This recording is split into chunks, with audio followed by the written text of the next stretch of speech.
සුබදසනක් අපි nature Pence පල්ලම Peter අවුරුදු 11කට කලින් ඒ කියන්නේ 2015 6 මාසේ 5 වෙනිදා ලෝක පරිසර දිනයේ දා පල්ලම වැව ආශ්‍රිතව අපි අපේ කොඹුප්පල දසලක්ෂයක් සිටුවීම ව්‍යාපෘතියේ සමාරම්භක වැඩසටහන ක්‍රියාත්මක කළා. ඔබ මේ දකින්නේ එහි ප්‍රතිඵල. ඒ කියන්නේ හාවස්ට් එක. මේ වගේ ගස් මේ වැව ආශ්‍රිතව පල්ලම වැව ආශ්‍රිතව ගස් 50ක් පමණ තියෙනවා.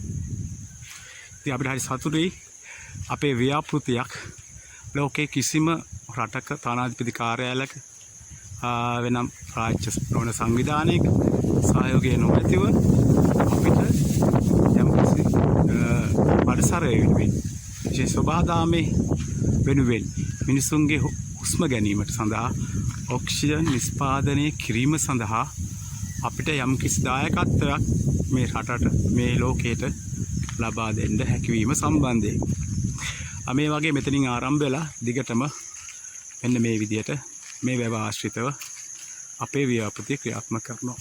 අපි බලාපොරොත්තු වෙන ලංකාවේ බොහොම තැන්වල මේ ව්‍යාපෘතිය ක්‍රියාත්මක කරන්න. අපිට අදියර 5ක් තියෙනවා. පළවෙනි අදියර තමයි මේ ශ්‍රී ලංකාවේ මාර්ග අලංකරණය. බොහෝ අය දැකලා ඇති අපේ පාරවල් හොඳට හැදිලා තියෙනවා. ඒක හුඟක් හොඳ දෙයක්. හැබැයි බොහෝ විට අපේ අර පෙර තිබුණු ගස් කොළන් නැති නිසා ලොකු ගැටලු මුහුණ පාලා තියෙනවා. මොකද හේවන්ට ඉන්නත් ගහක් නැහැ. ඉතින් අපි බලාපොරොත්තු වෙන ශ්‍රී ලංකාවේ මාර්ග අලංකරණය කිරීම සඳහා යොදා ගන්න. ඒ වගේම ශ්‍රී ලංකාවේ වැව් සංරක්ෂණය කරන්න. ඒ වගේම ශ්‍රී ලංකාවේ ගංගා ඉවුරු සංරක්ෂණය කරන්න. තුන්වෙනි අදියර වශයෙන්. හතරවෙනි අදියර වශයෙන් ලංකාවේ නායමැති ප්‍රදේශවල සිටුවා සංරක්ෂණය කරන්න බලාපොරොත්තු වෙනවා.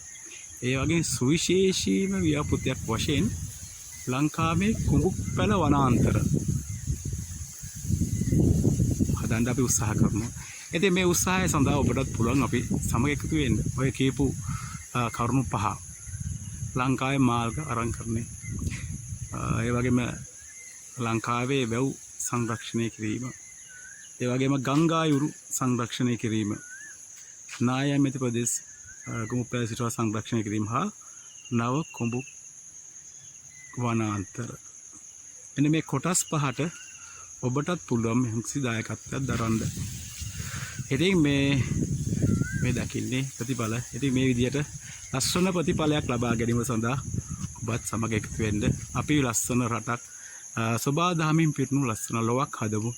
ඒ සඳහා ඔබත් අප සමග එකතු වෙන්න කියන ආරාධනය මේ අවස්ථාවේ ඔබ සියලු දෙනාගෙම ඉල්ලා සිටිනවා.